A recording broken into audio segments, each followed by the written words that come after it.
Grab a Chicago dog or a slice of deep dish, take a seat by the bean, and cozy up. Hope you have a bottle of Schlitz handy because our racers will once again tackle 4 Drink Friday, and you'll see it all live here on the Global SimRacing Channel. Hi, I'm Joe Peak, and with me in the booth is DJ Clark. Behind the scenes is our director, Zach Johnson, and he's using cameras provided by Dougie Beard. As the intro implies, we've come to the Chicago Street Circuit. With this being a venue unique to iRacing, let's head to our track guide to introduce you to it.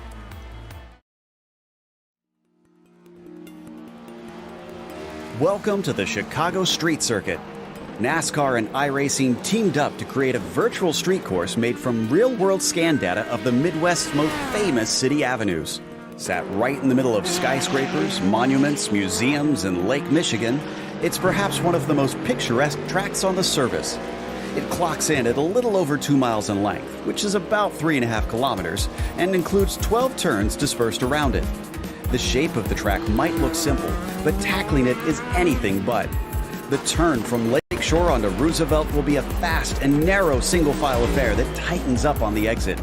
And the arc around Congress Plaza Drive forces drivers to feather the throttle while hugging the inside wall as tightly as they can. Expect most passes to be attempted on the turn into Balbo at either the first corner or turn 6. However, both have zero runoff, which means outbraking yourself will likely end your day prematurely. In general, the bumpy nature of the circuit and the closeness of the punishing walls means that survival is probably going to be the name of the game for most drivers. In the world of sim racing, we have unique opportunities to make our dreams into reality, and iRacing and NASCAR have done just that.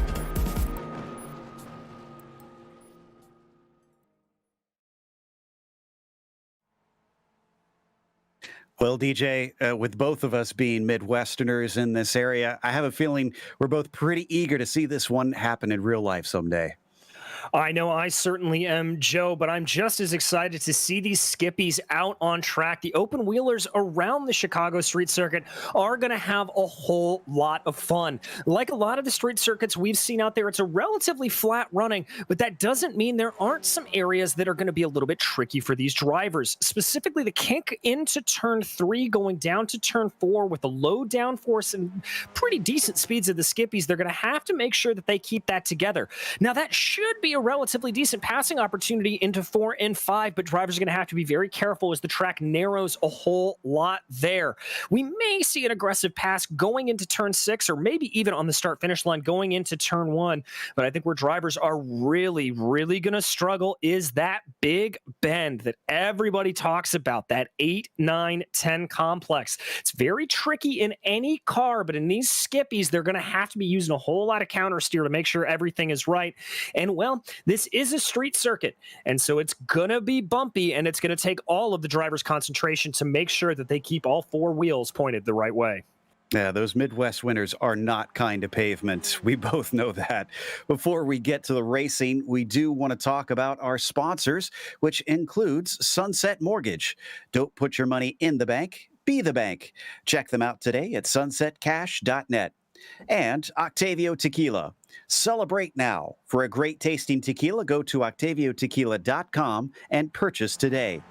And Century Financial Consultants, making the rest of your life the best of your life. You can check out their website at centuryretire.com. Now, before we get to racing, we might have viewers who've never watched 4 Drink Friday before. So, DJ, you've got the race details. Give us a quick rundown of how this works. Well, Joe, it's like a normal racing series with a few other extra things thrown in there. All drivers out here today are going to be racing those Skip Barber F2000 machines over the course of a 40-minute race in fixed setups. Well, that's the straightforward part. Where this gets a little more interesting is the fact that all drivers must consume 4 12-ounce adult beverages over the course of the race. And the caveat with that is you must be at a complete stop when you consume said beverage. So there are multiple strategies that go into play with that. We've seen some drivers that like to pull off at the start and have a drink or two then. We've seen some drivers that wait until the end. We've seen other drivers that space it out. You can do anything you want. You can even consume all 4 at the same time. The only rule is your car has to be at a complete stop. And in a narrow street circuit like this, that may present just more than a few challenges. I have to imagine there's little forgiveness in this circuit because the runoff is practically non-existent at most corners. So we might see a few drivers make their way into the wall, unfortunately. But we're in the midst of qualifying here with about 10 minutes left to go. Michael Ost seems to be doing quite well currently. You will see a couple drivers who will likely be what we have called designated drivers in this series. It sounds exactly what it is. And you'll see a little DD next to the name of them. Right now I'm seeing at least one out there, and that's John Momeyer. Essentially, they will not be taking part in the adult beverages tonight. And to make things fair for them, because it's not just the inebriation, but it's also being slowed down by the stops that the other drivers have to do, they will have to come into pit lane to do drive-throughs multiple times. So I'll have to get an update on exactly how many that will include tonight, because they do try to match it to the circuit and how long the pit lane is. So John will have to try and come down pit lane to make sure that he also has to give up a little bit of time to even it out with his competitors, but he will be a little less inebriated. Yeah, and that actually could come into big play here. Now, some of the other 4-Drink Fridays that we've seen, whether it was the Rallycross at Zolder or even the Pro Trucks at Road Atlanta, there was a little bit more room for error, and that inebriation, well, it didn't exactly hurt everybody outright. You could make a mistake and get away with it. Here, though, you can see as we watch those cars work their way around, and giving me a great example, a car back in the wall there. If you make a mistake around a street circuit, it's pretty dire. So we're gonna have to be careful. These drivers are gonna have to mind their P's and Q's as they make their way around. I've noticed a number of drivers have struggled to get clean laps in qualifying, which sounds a bit weird. Oh, as Kip Mitchell is unfortunately going to be one of those, showing you what happens when you smash into the wall. Now, obviously, you can see they have the damage repairs on, so they'll be able to continue, but it still invalidates the lap here in qualifying. They have to keep from hitting those walls. Yeah, and there you see the number 5 having a little bit of fun there. That is Michael Ost. And we should mention that that new damage repair, that is new to iRacing. That is something that they have just implemented in the new patch. It's healing damage is what they like to call it. It means you smack the wall and you get that debris that flies off, but the car will repair itself and you are able to keep going. So a new addition to iRacing that the drivers here for 4-Drink Friday are implementing. For those wondering about that, well, the reason is apparently the physics don't like it when the car doesn't give it all. So that's why they've made it at least break a little bit, if only momentarily. And you can see just how narrow and slippery it is around this track. The Skippy is not exactly known for downforce here, DJ. No, it is not. Very tiny front wings and just a bare bones rear wing, just enough to be able to slide through a corner like Blanchimont at about 90% throttle. So it's much more suited to a practice car. In fact, that's what it is made for. It's really a driver development tool rather than an actual racer. And as a result, you've really got to be careful with it. And it'll punish a lot of little micro mistakes, as we see Kip Mitchell making just one of them. The Hoosier coming to rest outside of the wall of turn 1. Yeah, and I like this Blue Angel scheme we've got on BJ Fulton. That is definitely one of my favorites tonight, for sure. So I'll be a little bit biased with the number 1, hoping to see him fare well. Right now, he's sitting in 3rd on the timing sheets. It's actually pretty uneven out there, with Michael Ost having about a 0.6 gap to the nearest person, which is currently Ben Shout in that 11. I know every Midwesterner always has opinions when it comes to beer. So, DJ, I'm going to ask you, since you're closer than me, or you grew up closer than me to Chicago, what is your local favorite from that area? Well, I gotta say, being the Hoosier, my favorite go-to was back in the day Upland Wheat. Always a big fan, and massive shout-outs to anyone who happens to be watching from the prop department from Parks and Rec, because every single time they were drinking beer in that Indiana-based show, it was always Upland. There you go. All right. So I'll have to keep an eye out for that one as Fulton comes on around. out of turn 11. Just one more to go. Did he touch the wall on this one, or is this one going to count? Because he got awful close through there. Out of that final right-hander and to the timing line. Still has plenty of time for a few more laps around, but this one is going to be a 39.1. Ooh, leaves thousandths off of his quickest. Well, he'll have to cycle around once again to try and find that little bit to see if he can get ahead of Shout on to that front row. Well, and Joe, as we've seen a couple of times in For Drink Friday, qualifying not always the most important part of this, because the multiple types of strategy that come into play here.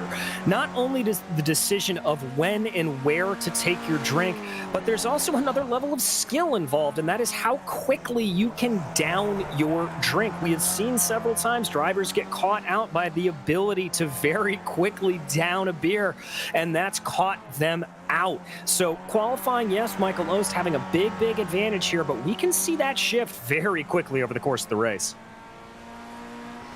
And I love how they've come up with all kinds of various rules to keep things fair over the years as well. We already mentioned how they make it accessible to those who can't or choose not to drink necessarily, which I think is awesome, that they want to allow everybody to have fun regardless of their ability on that side. But also, if you decide that you would rather take shots, they've accounted for that, believe it or not. You can do that, but because that can happen so quickly, essentially their solution is you have to drink the same amount of water that would come to those 12 ounces. So you take your shot, and then you've got to chug at least 12-ounce water, or at some point reach that amount that would be equivalent. So that would counteract it slightly, but it's certainly not as easy to try and be quick as the Choosy Mom's car apparently has had trouble coming through turn 5, so I'll have to try and get that back going once again. That's Ben Shout right now in that red, blue, and green machine. Yes, it is. Been doing a good job to avoid there. Looks like a little kerfluffle into the wall, and again into the wall there. I believe that was the 23 of Robon. As we follow here, the 9 of John Momeyer. As we said, one of those DDs heading his way around here. Here's that little bit of elevation change that does sprout up here, and it is a little bit punishing in these skippies coming down off of that crest. The springs compress a little bit, and you've got to be very careful not to lose the car a little bit. It's almost similar to the last couple of corners at Lime Rock and the compression that the cars take around there. Omeyer not able to improve, unfortunately. So next one across the line is Michael in the 23, but also doesn't have that one count. And into the wall, I see Shulam is going to have to cycle back around. He might actually be slow on the start of this lap because he smacked the exit at turn 12. And we already know that Shout is not going to be able to take a quick lap for this one. So we've hopped on board, and let's see if he can keep this one both clean and fast as we watch Shulam now swing it through turn 2 towards the museum. Is a little wide at the apex. Yeah, it looks like he caught a little bit of understeer there mid-corner and just had to turn that in and really hope. I did love the fact that you could see him counter-steering on the approach to the corner. Now, this is that 3-4-5 complex that I talked about. Very, very tricky. Looks like Shulam may have brushed the wall. He's going to slow it down there and come to a stop. Now we're watching Ben Shout here as he makes his way through that complex. You can see just, oh, there he is, smacking the wall on the outside of turn 4.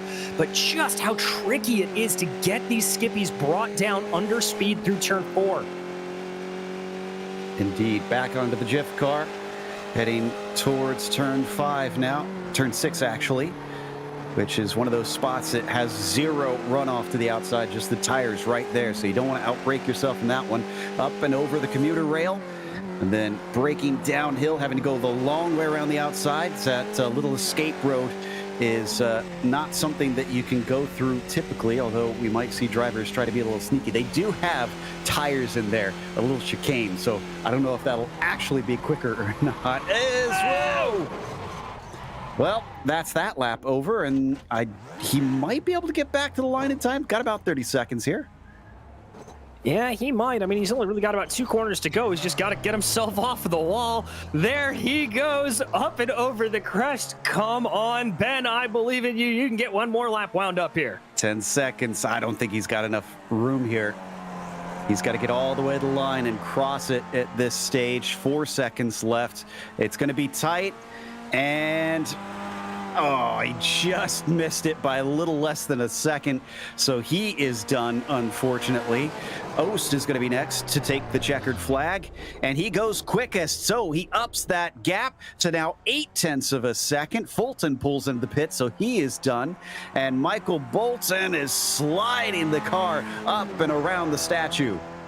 And while that may look a little bit pretty, that's not the fastest way to go. There you can see those bumps around the statue section really catching Michael Bolton out. And I'm not an expert, but that smoke tells me that, yep, there's been a little bit of an incident there for Michael. Yep, that was the chicane I was talking about through there. So he is indeed done with our qualifying, which means our grid is now set. Let's go through our starting order as we look at the beautiful sights here in downtown Chicago. It is going to be Michael Ost who starts it on the pole with Ben Shout starting P2. It'll be BJ Fulton in third, followed by Mark Rondeau in the fourth position. Kip Mitchell starts in fifth, and the first half of the field is rounded out by Jeffrey Shulam. What we believe to be our only DD in tonight's field, John Bohmeyer is going to start off seventh, followed by Michael Robon and Jeffrey Sykes, who is the last driver to set a time. Lining up behind him in the 10th place position will be Aaron Edwards, followed by Levi Wenzel and Michael Bolton. So just about a minute left here, and then we'll start to grid up. We go racing for 40 minutes for 4 Drink Friday, the September edition here, just as fall has begun here in the Midwest. So it's going to look quite beautiful in the real world out here pretty soon. By the way, I mentioned the museum earlier. That's honestly one of my favorite places here in Chicago because I have visited this town quite frequently. And if you ever get a chance, I highly recommend the Field Museum, as no matter what age you are, it genuinely is a very cool time.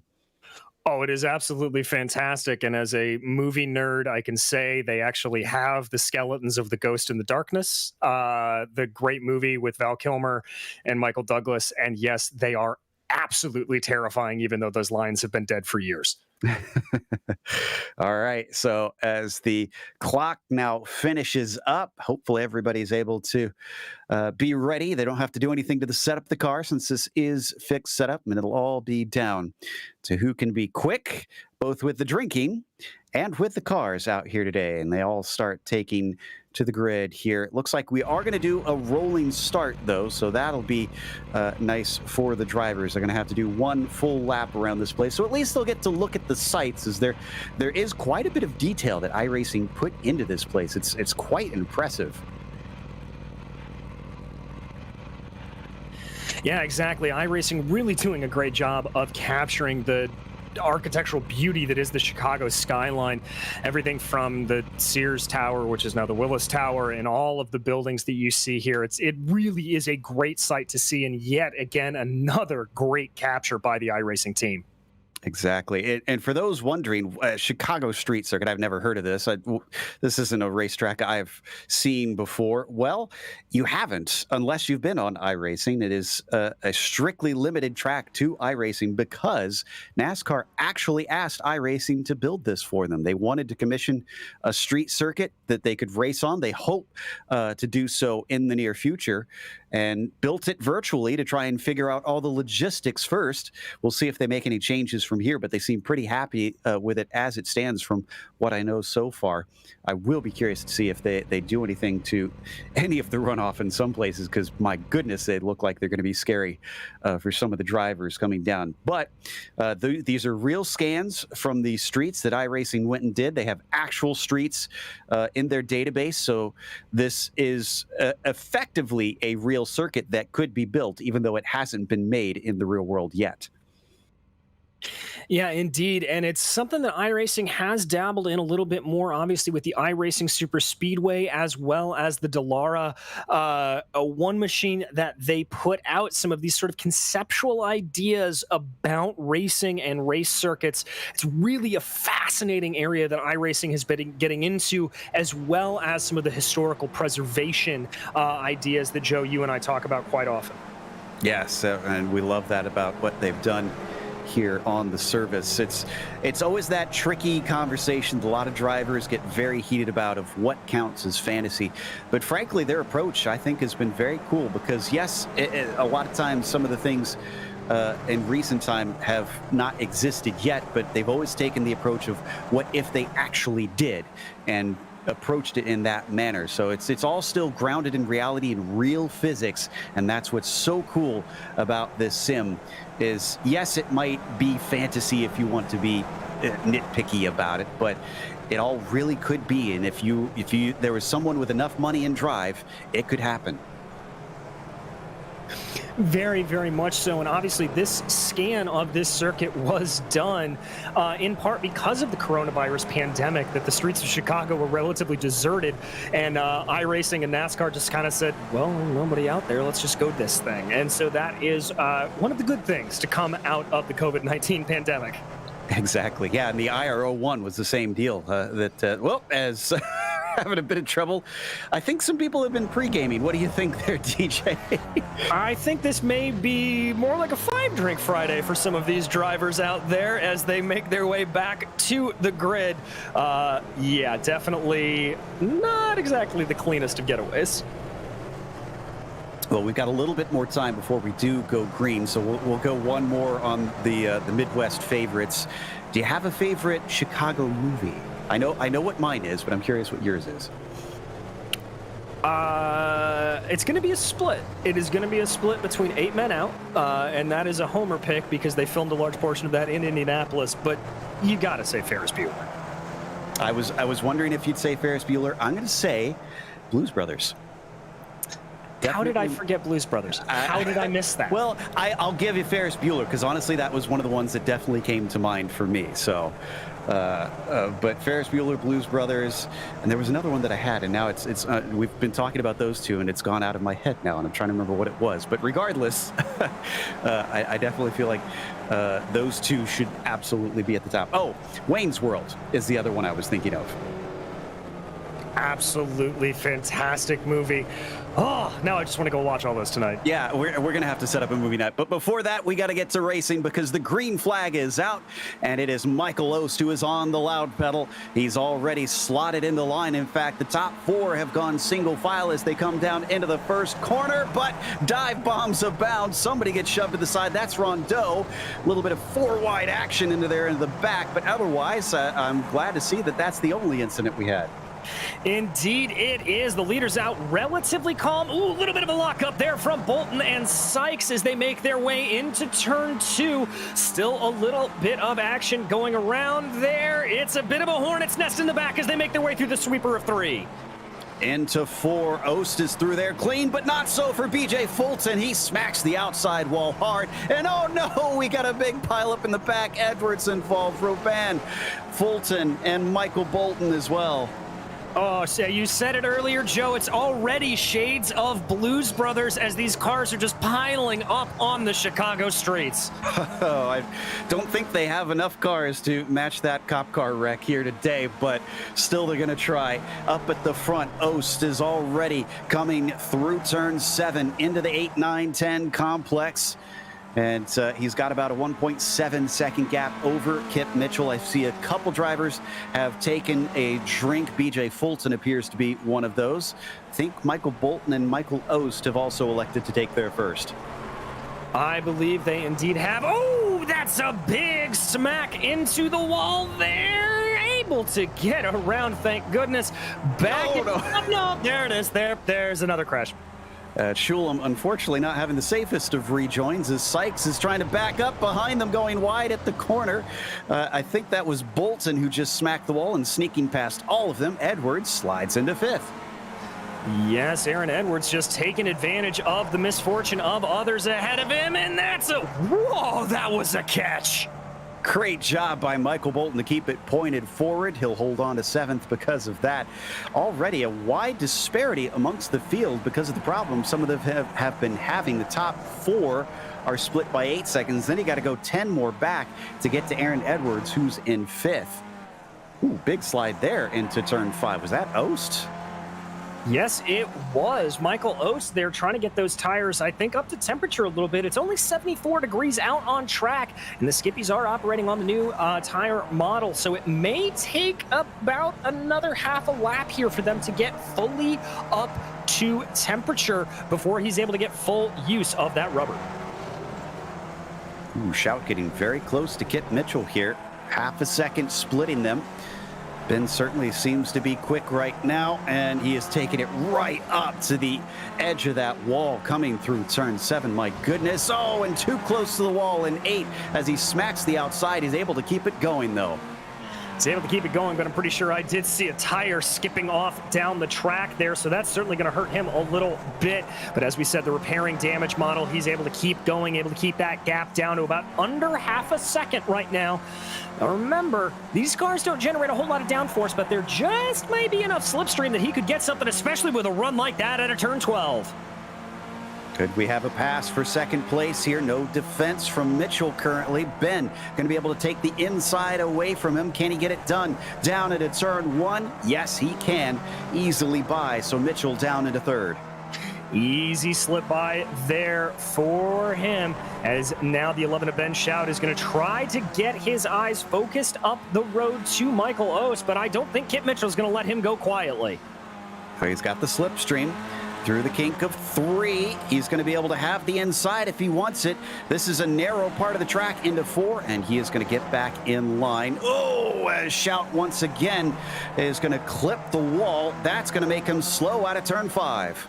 It is indeed, and this is one of those passing opportunities that we talked about, and Kip Mitchell looks like he's going to try to take full advantage of it. He is going to be pushed to what will be the inside, but just doesn't quite have the momentum there to make it work. He's going to have to fall in line. Shout actually doing a pretty good job there of parking the car at the apex. So backs off a little bit. Shout now has some breathing room. Maybe he can finally fully get away with this not being as much of a draft-centric portion of the lap. Amazes me how close they're willing to get to the walls in this part. And you can see how bumpy it is, even in this somewhat softly sprung car, as the car is just all over the place. Yeah, just slipping and sliding, and that's very characteristic of those Skippies. Oh, you can see just how much speed there Kip Mitchell lost coming through turn 11. Very, very loosey-goosey there for the driver of the number 4. And he's starting to fall back, so I think Shout has finally been able to drop him. Let's jump back to 6, because Shulam has a couple cars chasing him. That's Rondeau and Bolton. It is indeed Rondeau and Bolton trying to hound that white and green machine right now of Jeffrey Shulam. They get over that crest between 11 and 12. Ooh, it looked like there for a second that Michael Bolton was going to have a look. Ooh, very close to the inside there was Mark Rondeau, but he's able to keep it together. He's going to start to take a look to the outside. Shulam not covering him off, and he's looking a little bit better down the straight, so Rondeau can't have anything into turn 1. Off to the left, and then they have to brake hard for turn 2.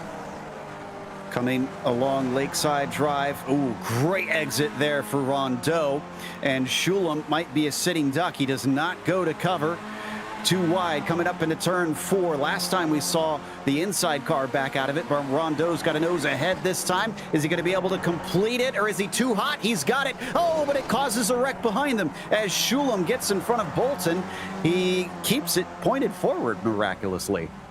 He does indeed, despite Michael Bolton's best impression of an aircraft. They're able to keep it on the ground and keep going. He's going to keep up the attack right now on Jeffrey Shulam. Now he's going to dive to the inside into turn 6. Going to try to be later on the brakes. He looks like he's going to hold it, and he does. A good move there for Michael Bolton. Bolton a little bit reminiscent there of Marcus Ericsson in Nashville, actually, just flying nose up into the air, and that is 7th place for the 27 machine. Sets his sights now on Rondeau. Yes, he does. So we'll have to see if this battle is going to be able to keep playing out here. But Rondeau already pulling a little bit of a gap on those drivers behind that little scuffle, costing them about 2 seconds already that Marc Rondeau has been released and off into the distance. Yeah, and that makes that battle for 7th really our only one on the track, because Shout and Mitchell are split now by about 2 seconds between them. Like you said, Rondeau has got himself a pretty good gap down to Bolton and Schulem. There's the two of Rondeau coming through turn 1 now. This is going to be such an amazing track to see in real life, weaving through the parks here in downtown Chicago. Really and truly is. We keep an eye there on that battle. It doesn't look like Schulem's letting Bolton get away too easily there, but he is starting to stretch his legs ever so slightly and get a little bit of an advantage. But remember, only about 8 laps down in this race. Oh my goodness, that's Edwards. Oh, so Edwards falls back down the order. He's in 8th, and well, looks like he is the next one to partake in the beer. Always a good idea there if you have to take a beer to just be, in a wreck there to get it. That turned into Wisconsin. I apologize to everyone. That's close. That's close, I guess. He is eventually going to get going once again. By the time he does, yeah, Sykes is able to go by. And we continue to watch Schulem and Bolton. And only 0.3 of a second between them, and nothing between Bolton and the wall as he once again plows the tires into the tires. Yeah, exactly. Those tires really catching out some drivers, but I love the aggressiveness here from Jeffrey Schulem. He is not letting Michael Bolton get too far ahead of him, really keeping up the pressure as much as possible. I think Aaron Edwards is also, no, that was the one we just saw. Oh, and Michael Bolton is in the lane. Now, is this a scheduled stop, or is this going to be him doing a drive-through? Let's watch and see if he just pulls on completely through. He's not looking like he's moving down towards a box right now, so I think this might make Michael a DD. Yes, he is going to be a DD for today. The 27 is back out and rolling. All right, so that is one mystery solved there for Michael. That'll be one of his scheduled stops. So the rest of the field here spacing out. I think that is Ben Shout partaking. Yes, indeed it is, as is I'm seeing Kip Mitchell also partaking in that cold frosty beverage ahead of him. Okay, so, and as we watch them go over the hump, past the trains, a little bit of bump into the wall I saw for Michael Bolton in the background that we didn't see on screen. This is the car of John Molmeyer. Now we've hopped over to, I believe, this is Bolton on screen. Yeah, so now we're back to the 9 as Mitchell and Shout. Ooh, and it looks like Shout might have a shout at 3rd place as Mitchell makes a mistake out of the final turn. Indeed, it looks like that stop for the beer may have affected Kip Mitchell a little bit as Ben Shout able to get on by. Heavy braking down into turn 1. Both drivers keep it calm, cool, and collected. And Ben Shout is able to bump his way up into that final podium position. A little bit of a wide entry there for Shout, a little bit sideways at the apex, but he's able to keep it together nicely. Now here comes that little bit of a draft we may see coming up from Mitchell. Now, this is a hard place to make a pass work. Very, very tricky going into 4 and 5. I don't think he's going to go full send, and indeed he's not. Just tries to run a little bit of a better line than Shout in front of him. Whoa! I don't know how Shout didn't just hit the wall there. Yeah, Ben has been just really brave about some of these corners. You can see just ahead of them, Molmeyer plugging away, and he is going to have to take, from what I have been able to dig up, 4 drive-throughs here to make it even and be able to claim victory here today. There's no championship in this. It's all just for fun and bragging rights amongst the drivers, which I wouldn't say take seriously necessarily, but they definitely work hard on these. And Marc Rondeau looks like he is going to take his latest beverage. Is indeed. There you can see Marc getting back underway. Want to give him kudos. Mark with a very quick drink time, so he's clearly been putting in the practice hours on that, and it is paying off in spades. All right, back rolling in the 8th position. And just behind him, that is a overtake 4 position. Edwards on Sykes. That's for 9th and 10th. Of our 11 runners, all 11 still out there and rolling, but Robin is our last among them, 1 lap down. Yeah, Robin there with that lap down, that may hurt him, but if he's able to catch the drinking just right, he should be okay as they continue to go along. Working their way out. Big wiggle there coming out of the statue section. Cresting over the hill. Again, got to be a little bit careful as they go. Looks like we've got another driver drinking. I believe that's Michael Ost. That's our leader. Okay, will this hand the lead over? Is he able to get it down quick enough?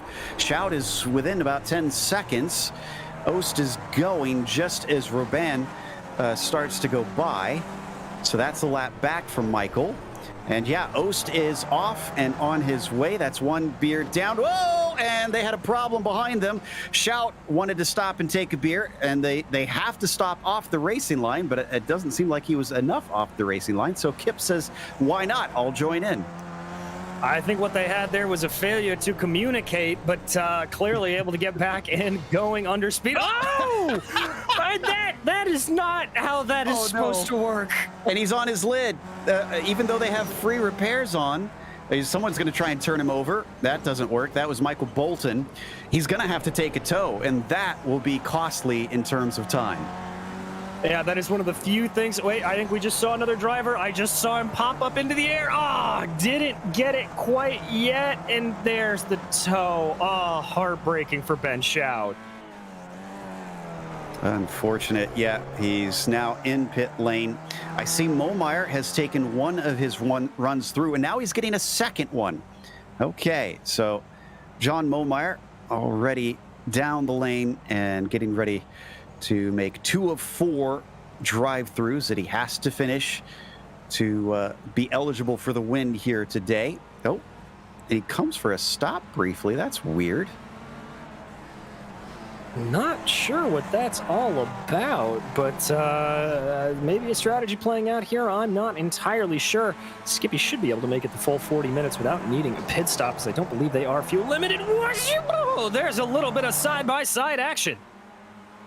Great stuff there between Bolton and Mitchell.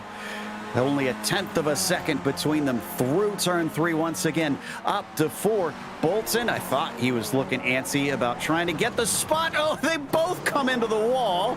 But Bolton is able to get away with it better, just keeps the speed up and keeps on driving. Does indeed. Persistence paying off there for Michael Bolton, so kudos to him on that one. There you see just trying to get back under speed the best he can. That is one of the things about the Skippies. They are a big momentum car, so you've got to keep that speed going as high as possible. Very hard to get him back under moving once again. And there is the Blue Angel of BJ Fulton giving chase now. This is for 4th position. I'm looking to see if BJ's had any drinks. I see at least 1 done from him. I don't see more than that, so I think we can count BJ down at least 1 alcoholic drink. Yeah, so he'll still have 3 more to go, and the problem obviously being is that the later you wait to put on those alcoholic beverages, it's going to affect your driving performance just a little bit as the race goes along. And we've already seen a good amount of incidents. Able to avoid that one there. Still giving chase. He's going to get a little bit of slipstream, but it's not a long enough straightaway. This isn't a terribly long track and not a terribly wide one at places, as BJ Fulton finds out and hits the wall. Looks like drink number 2 for BJ. Exactly. Already into the wall. Might as well take that. He's just going to have to watch out for some of the cars coming around behind him there. As it looks like, I believe that's Edwards. Yeah, it's Edwards taking another drink there as well. We're starting to see more and more drivers start to take their beverages a little bit farther into this race. That's always one of those things that it has been a talking point in this series is when do you take it? Do you go early, get them all down out of the way, or do you try and stay sober longer to help your driving skills and try and down them a lot during the end, or do you try and spread them out? And it's interesting that we're seeing more drivers seem to spread them out this time. I feel like in the past we've seen a lot of them go early. Yeah, and I truthfully, Joe, have never fully understood the early strategy. When my experience in playing games like this is mainly limited to Mario Kart, but when you do it in Mario Kart, my strategy has always been wait until the very end and stop an inch before the line and chug. And that normally works out pretty well for me. See, mine was always hold on to that blue shell like dear life. As that was always so valuable.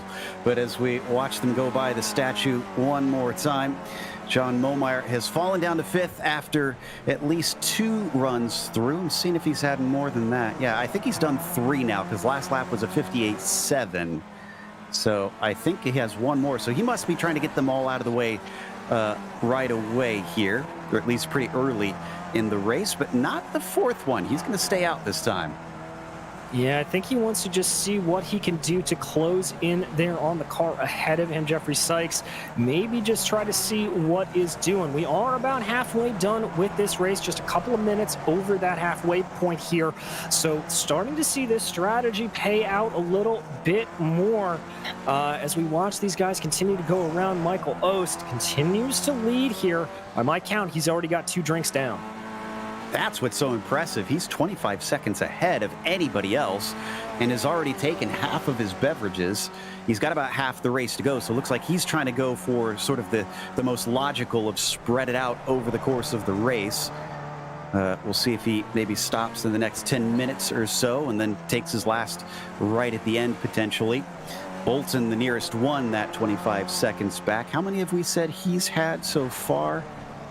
I see at least 1 on our list of drinks that he's down. The drivers have been kind enough over the stage of this year to mark down in the chat when they pause and take a drink, which we greatly appreciate, as it makes it a little easier, sort of easier, to keep track of all the craziness going on out there. It does indeed, and there's plenty of craziness for us to keep our eyes on. Regardless, continue to watch these guys circle around here. We haven't seen a drink get done here in a minute. I think drivers are just letting their metabolisms do their thing at this point, letting everything soak in a little bit. Wouldn't be surprised if we see a big flurry as we've got another driver coming on into the pits. I think BJ Fulton might be close to having all 4 of his. He's got beer 3 complete in his chat, so he may be a little far down the order. He's about 1:18 behind Michael Ost, so he's actually close to being lapped. But he's also close to being done with his drinks, which means if he can make it to the end with some clean driving, he's sitting in a pretty good position. And into the wall is not the way to drive clean, unfortunately.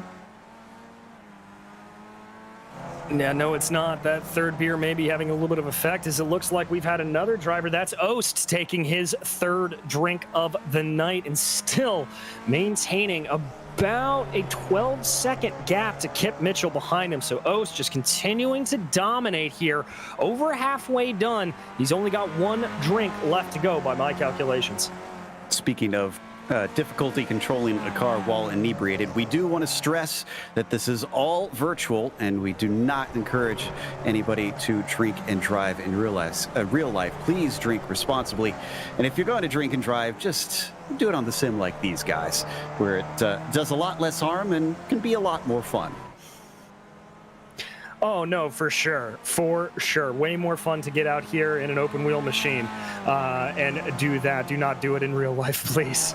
But we watch here a couple battles still starting to shape up a little bit. I believe that's John Momeyer being chased by Aaron Edwards as they make their way into the statue section. I'm almost starting to get the sense that some of these drivers are taking advantage of the damage repair. Well, as that was a big slide there for Edwards. Is he going to get it controlled? Yes, he is. And he's just going to say, now's a good time to take a drink in the meantime. So he pulls off to the side. But yeah, I've been noticing a couple of cars just kind of letting the car drift out, bounce off the wall, keep their foot in the throttle, and the car repairs itself in time. They really don't lose a whole lot of time. Well, Joe, one of the things that we've come to expect from this Four Drink Friday series is drivers learning how to take advantage of the rules. If you hearken back to that rallycross race we had at Zolder, remember the drivers that were cutting corners as well as cutting the pit lanes as they came in. So a lot of heads-up driving here from all of the drivers here. Yeah, since this is for fun, they do encourage drivers who can find those sort of loopholes. Sometimes they'll plug them up in case it is a little bit game-breaking, if you will. But they're not as worried about the intent of things as much as the fun that you can have out here today. And Edwards keeps going, now down in the 9th position. So let's see. I think nobody else that we've seen stopping since him. Tell you what, Michael Bolton's been having a pretty good race. He started from 10th, and he is up in 3rd right now. We know he has taken at least a couple of his drinks. There's Shulam. Shulam's taking another one. Yeah, he is. There they go around as we continue to watch there. That is Oast. You can see Kip Mitchell in the back, or excuse me, that's Michael Bolton, rather, as he makes his way around. That's Sykes behind him, getting a little bit confused there on the cars. But Bolton doing a pretty good job to keep everything together here. We believe he is one of the DDs out on track. And so he's obviously going to have a little bit of an advantage, especially as this race starts to close to the end with no inebriation in his body. John Momeyer has finished his final run through the pit lane. So John is done. He sits in 6th place. He's 44 seconds behind Michael Oast. But what did we say last time? It was only about 12 to 13 seconds that Oast lost while drinking. So I'm not sure if Momeyer is in a position to be able to overtake Oast at this stage. I'm not sure either. I'm also looking back at Kip Mitchell, who's about 15 seconds behind your leader. I believe Kip still has to make a drink there, so that's going to be a hard overtake for him to make. But Momeyer definitely in the driver's seat as we continue to watch here. These guys circle around, just kind of waiting here and ticking off the drinks from the chart. BJ Fulton is going to tick off a position over Jeffrey Shulam. He just got by him up towards turn 4 himself. And there you can see that Shulam in the background in the green and white, Fulton in the blue and yellow, and a fastest lap set by Oast once again, down to a 38.0. Yeah, so Oast, despite those 3 beverages in his body, continuing to driving very, very good laps here. We watched that Blue Angel machine, such a great scheme, working its way down there through turns 6 and 7, coming down and around through those corners before he lines up for 7, 8, and 9. That statue section, really, really good speed carrying through there. Michael Bolton just did a drive-through himself, and I could have sworn that he had marked himself as having drinks, so I'm not sure what's going on with the 27. We'll have to check in on that. Not sure either, but I am getting word that Kip Mitchell is taking a drink now. There you can see him on your screen. Driver of the number 4 finishing off one of his beverages. He's going to get passed by Jeffrey Sykes there as Kip Mitchell able to get back and going. Exactly. So Mitchell down into 3rd. And now it's a 30-second gap between Oast and 2nd place Jeffrey Sykes.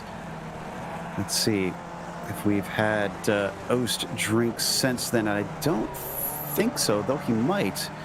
Hard to tell if that, remember if that note is the one that we covered before, if that's a new one down there. We'll try and investigate soon enough. He's just starting lap 16 as we are watching. I believe this is the car of Kip Mitchell on screen.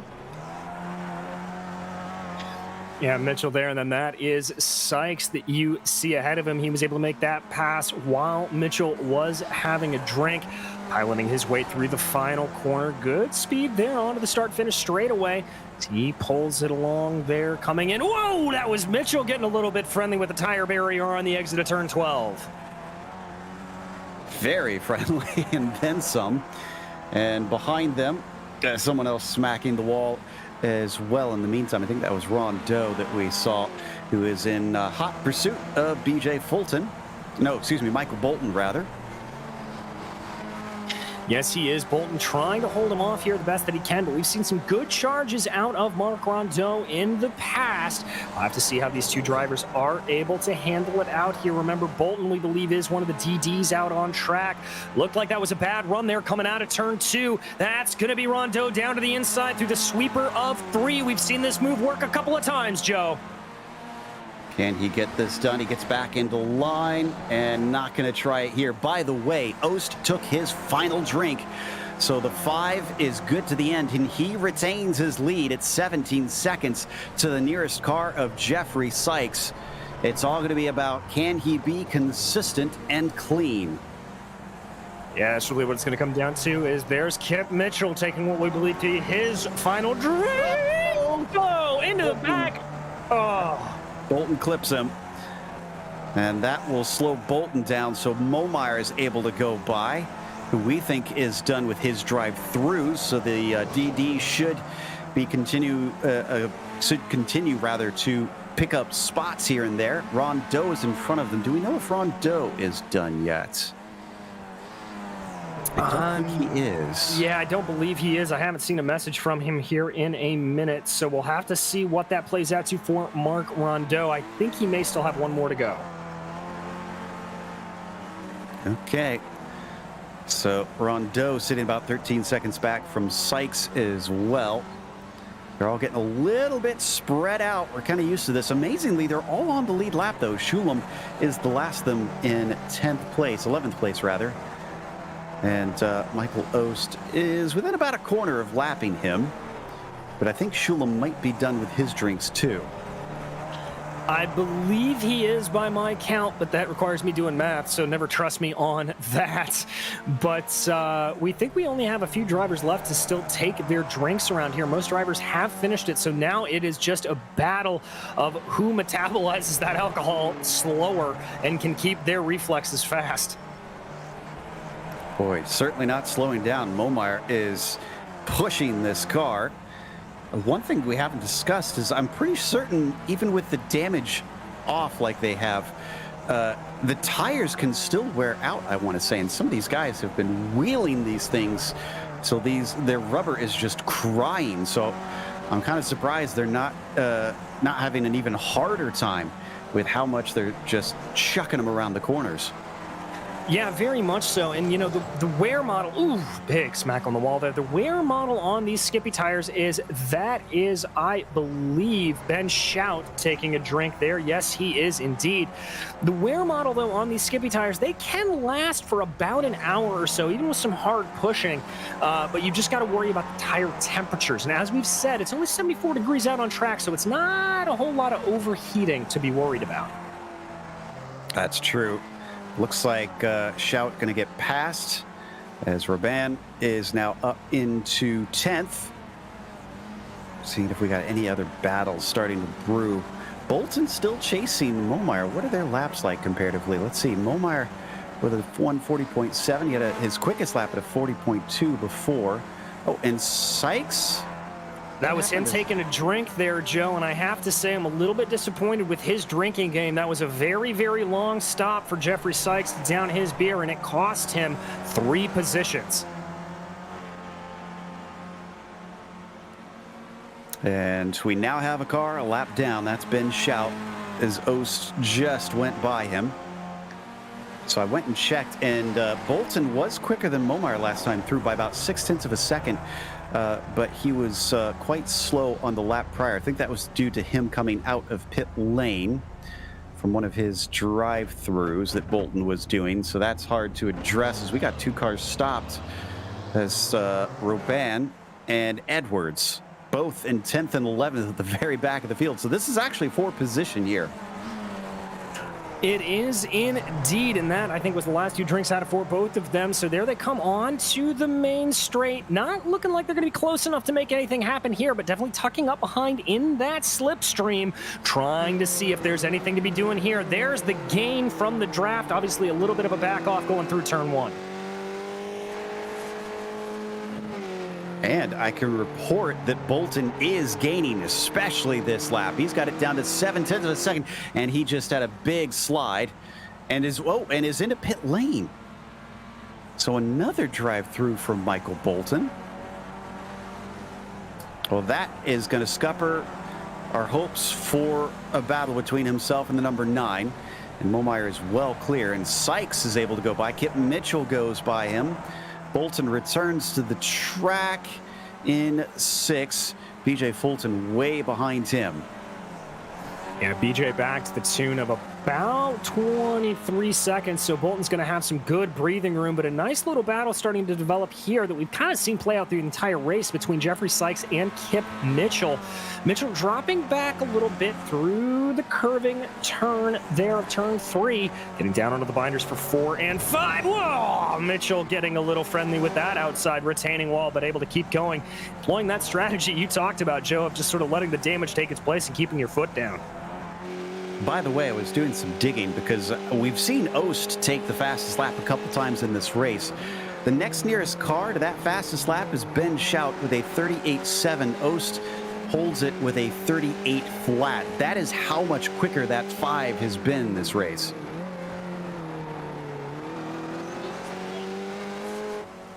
Yeah, absolutely putting down the pressure there is Ost, just continually running very, very fast laps. It's frankly very impressive, but so is too here is the pressure that Kip Mitchell is applying. Not going away in that multicolored machine.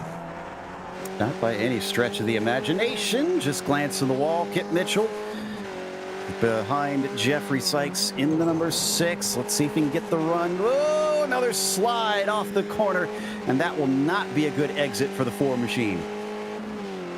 No, it won't, but we've really seen him have some good speed through the 3rd sector of this track, so maybe that's where he can gain up a little bit more as we watch him go there. A little bit of a wiggle and a little bit of a friendly tap of the wall there for Jeffrey Sykes. That may be the advantage that Kip Mitchell needs if he can nail this here through turn 2. Looks like he didn't quite get the exit that he wanted, but he's still closer than he was. He's within 0.4 of a second, but he's running out of time. We're down to 6 minutes left on the clock. So he's not only going to have to make this pass, he's going to have to make it stick. We've seen the slipstream be not super powerful, but effective enough that unless he can shake Sykes, he's going to have a hard time holding him behind. Yes, he is, but here comes Kip Mitchell, maybe going for a little bit of a dive bomb here down into turn 6. He's going to have to be later on the binders. He is. Can he wind it up? And he's got the move done. Move Kip Mitchell up into 4th. Clean as you like. Oh, and Momeyer's back in a second because Rondeau's taking a drink. There he is right there as the battle we were watching streams by. So Mitchell and Sykes now fighting for the podium. All right, you got to love that, and that's going to be a big boon there. Rondeau falling all the way back to 6th as he looks like took 2 drinks there on that stop. Oh, big hit into the wall there. It looked like for Jeffrey Sykes. Behind him, Michael Bolton getting a little squirrely as well. 5 minutes left to go now. Michael Ost still leads. Interestingly, I think Ben Shout's trying to get his lap back. He's currently sitting in 8th place, and he's hanging on to our leader quite well. We believe 3 laps left here in this race. Shout probably not going to be... oh, and Sykes has unfortunately turned it around. This happened in the first corner where he went a little bit too wide and found himself facing the wrong way after tipping the wall. Looks like he's taking a final drink of the night, so the 6 is going to lose a lot of time. Yeah, really, really is. As we continue to look at this quote-unquote battle as Shout trying to unlap himself from Michael Ost, doing a great job to keep up with the leader. Kind of makes you wish that he hadn't had to take that toe earlier there, as he could have been a real contender in this fight. Yeah, just unfortunate circumstances, but such is the craziness that is 4 Drink Friday sometimes. You just gotta roll with the punches, unfortunately. Roll with the wall hits and car hits and anything else crazy that can happen in this event. By the way, Momeyer still back by 43 seconds on Michael Ost. The 5 has this one for the taking in spite of being hounded by this lapped car. Yeah, really, really does. Just a massive gap back to Momeyer. I think Shout just having a little bit of fun trying to see if he is able to keep up. Everybody very much dispersed here later on in the race. We're used to seeing a battle or two start to develop, but really the closest thing we've got is Michael Bolton, Kip Mitchell. There you can see it. That is Bolton in the back of your screen, Mitchell in the foreground. Once again, starting another lap. Your order for the podium: Ost, Momeyer, Mitchell, with one of our closest battles being between Mitchell and Bolton for that final step on the podium. That's the two of them on your screen currently. Mitchell in foreground there in that multicolored machine. Bolton running the silver 27. Braking hard into the very tricky corner of turn 3 as we got another driver in pit lane, and that's Mark Rondeau. That is indeed. So remember, Rondeau was one of those guys that we suspected was a DD. That's a drive-through. So he's now going to be falling back down the order again there. That's going to put him out. No, he's coming to a stop. He possibly didn't put enough fuel in. I'm not sure. This is a very strange situation. So Rondeau going to get back out and get rolling, but he's going to return in 8th, a lap down with 18 seconds up to Ben Shout. So highly unlikely he'll be able to see that spot before the race is over, which I believe is going to be white flag next time by. Yeah, looking at the numbers, I think that's what it's going to be as we cross over with 1:35 to go here, and Michael Ost's fast time is 1:37. So it looks like it will be white flag at the line. You're right, Joe. We will be finishing with, I believe, 6 cars on the lead lap, although Jeffrey Sykes is very close to getting overtaken as we ride on board here with Michael Ost, trying to chase down Sykes in through the very difficult kinked turn 10, then into 11, and he's gaining hand over fist. He has got immense speed over the 6. Yeah, he really and truly does. Just absolutely clawing on after him here as there they head on to the start-finish straightaway. That is your leader, Michael Ost taking the white flag. Barney waves away, and he's not going to hold him up. He sees the writing on the wall, so Jeffrey Sykes is going to give the spot away. And what do you know? Shout is going to potentially get a spot here as he fights hard for the first car a lap down to try and finish 6th. He'll have side-by-side coming through the kink of 3, and then he's got to finish it coming up into 4. He's fully ahead. He gets to the natural racing line, and he has officially overtaken Sykes. He has indeed. So what looked like a very bad day for Ben Shout, at least he gets a little bit of glory back in that, overtaking Jeffrey Sykes, moving his way up into 6th place after having been forced on his lid earlier. And that might be it for our only battle out there. Although I say that, Kip Mitchell and Michael Bolton still separated by about 1.5 seconds, and they are starting their final lap. There you can see them both on screen. One little mistake out of Kip could open it up. You never know the way this thing has been going. Yeah, exactly. It's a very tricky circuit and just willing to bite you any chance you get. Speaking of that, little bit of a slide there for Michael Ost coming out of turn 10, but he's only got a few more corners, one more corner indeed to go. It's going to be a celebration night for Michael Ost here for Four Drink Friday as he takes victory at the Chicago Street Circuit. A full 51 seconds ahead of John Momeyer. This is a massive gap. He just stomped the field today.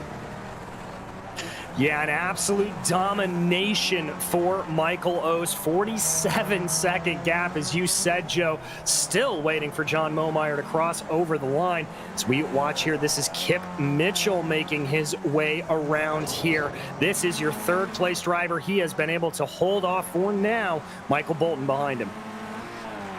And Bolton hit the wall, so that gap has been growing. It was down to about 1.5 seconds. It's up to 2.2 now, unfortunately. And how about Momeyer? This is a guy that never said die today and just kept in it. And it's going to net him a second place. It may have been way behind Ost, but it's still a second place as we got Rex in front of him. Mitchell not far behind, 5 seconds back, claiming the podium just ahead of Michael Bolton. The last car on the lead lap was the Blue Angel of BJ Fulton. That's going to take us to a quick break. We'll come back with the unofficial results as well as driver interviews, so stick around.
Welcome back to Chicago Street Circuit here on iRacing. It's 4-Drink Friday, and Michael Ost came away the winner. John Momeyer was a whole 55 seconds behind at the line, with Kip Mitchell completing the podium here today. Michael Bolton was 4th from 10th on the grid, and BJ Fulton finished P5, last one on the lead lap. Ben Shout was 6th. He went on his lid at one point. Otherwise, he looked like he was one of the quicker cars and could have been in it. Jeffrey Sykes was behind him in 7th with Mark Rondeau in 8th. Then it's Jeffrey Shulam in the 9th position, Aaron Edwards in 10th, Roban 11th, and Wenzel was a did not start today. That takes us to our winner, Michael Ost, who's going to be joining us here in the booth. And I'm curious to know how it felt inside the car here today, because, Michael, you looked very in control in spite of the inebriation. How did you manage to be so fast today? You know what? Skippies are kind of like a go-kart. And, I grew up driving go-karts, and it's just really a fun car to drive. And just kept wheeling and keeping the gap, and it was just nothing but fun. I mean, these things are hilariously fun to drive. And they look fun, especially around here. It kind of makes me want to go do a few laps in them. You should. You should.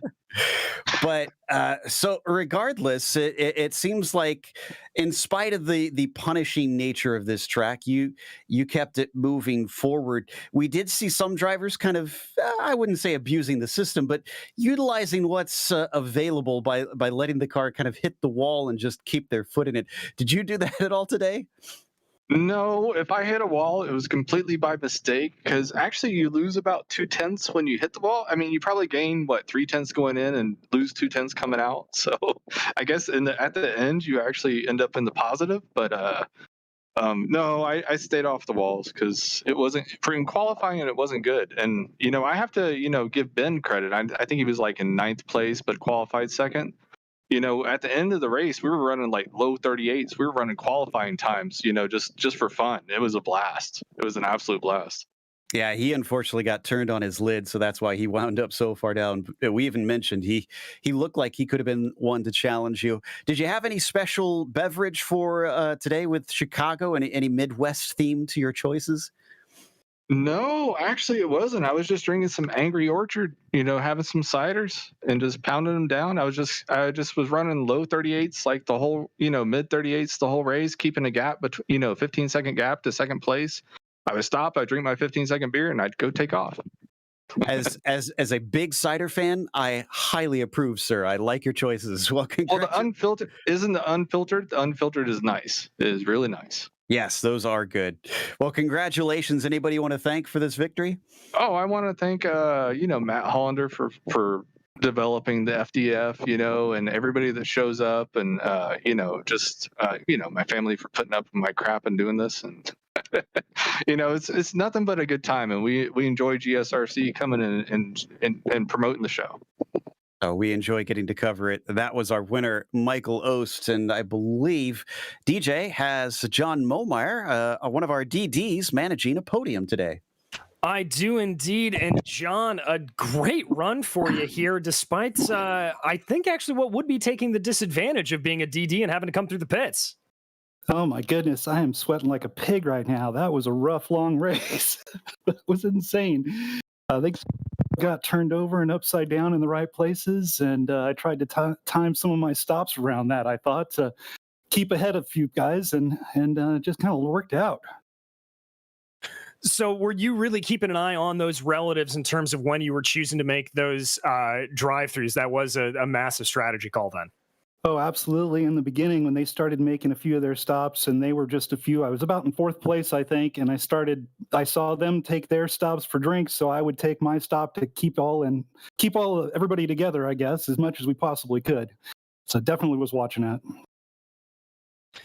Well, one of the questions I always love to ask here is, were you so used to seeing bizarro combinations on Four Drink Friday? What's the craziest thing you can think of, John? What would you like to see? I'm going to go right back to the last time we did this. I'm going to go back to Long Beach with the trophy trucks and see how that does with the walls. I think that'd be a lot of fun. I fully support this, John. I would love to see that. Anybody you would like to thank for the second place here today? Oh, absolutely. I got to thank my family, my wife, Joy, and my daughter, Jaden, probably out there watching, and Granny and Tia over there watching as well. And all the folks at GSRC, you guys do a great job putting this on. It's great to go back and watch this afterwards. And everybody at POC that's volunteering to do this, Matt and everybody else. Thanks. Well, thank you, John. We love putting it on. That was your second place finisher here today, John Momeyer. And now, Joe, I believe you've caught up with our final podium finisher, Kip Mitchell. Indeed, and hailing from Club Indiana. So, Kip, I have to ask, how close are you to the Windy City? That's about like 3 hours for me. I'm on the opposite side of Indiana. I gotcha. So I'm not too far away from you myself over here in Cincinnati. Even still, this has got to feel good, netting a podium in a sort of home track of sorts. Yeah. It's pretty much the closest track to home besides Indy. Yeah, exactly. So tell us about your strategy on this one. We always see drivers take kind of varying routes about how they do their drinks. Did you try and spread it out today, or did you try and load them at the front or the back? So the plan was I kind of tagged up behind Ben for a while, and he was just a little bit faster than me. And so I was like, if he's stopping, I'm stopping. And then we had a whole netcode issue, and some accident happened. I'm not quite sure, like all there, but there's cars. But well, it looked like a ton of fun. Where would you rank this one in terms of the Four Drink Fridays you've partaken in so far? Oh, it was up there. It was a lot of fun. These cards slide so much, and it's trying to grab the grip, and it's tricky with walls on both sides of the track, but it's a lot of fun. Well, we enjoyed getting to watch it. Is there anybody you want to give a shout out to that helped make this third place happen? I have to apologize to Ben, because if that whole netcode didn't happen, he would have been here. So. Well, at least it's just for fun, so I'm sure he'll get a chance to maybe pull one over on you next time. And again, congratulations, sir. Thank you, sir. That was Kip Mitchell, third today here at the Chicago Street Circuit for 4 Drink Friday. And that's going to wrap up our interview. So we, of course, want to give a big thank you to our sponsors as well. Sunset Mortgage. Don't put your money in the bank, be the bank. Check them out today at sunsetcash.net. And perhaps the most appropriate sponsor for this series, Octavio Tequila. Celebrate now. For a great tasting tequila, go to octaviotequila.com and purchase today. And finally, Century Financial Consultants, making the rest of your life the best of your life. You can check out their website at centuryretire.com. Thanks to the companies that provide the software and the hardware for our broadcast listed here on your screen. And additional thanks to June Lalonde, who provides our wonderful music. Check out her Bandcamp for more awesome work. Thanks to the team today, Zach, DJ, and Dougie. You can find more info about GSRC at globalsimracingchannel.com or through our social media listed on the screen. And check out our merchandise store at simracingmerch.com/GSRC. We keep a link in the description below. While you're down there, don't forget to subscribe to the YouTube channel if you haven't yet, because the next time we're back is going to be Friday, October 29th, with our next round of 4 Drink Friday. And again, it'll be at 9:45 p.m. Eastern. We have upcoming races for other series listed on the screen, so check those out. Mark them down on your calendar. Until next time, race clean, race hard. We'll see you on the track.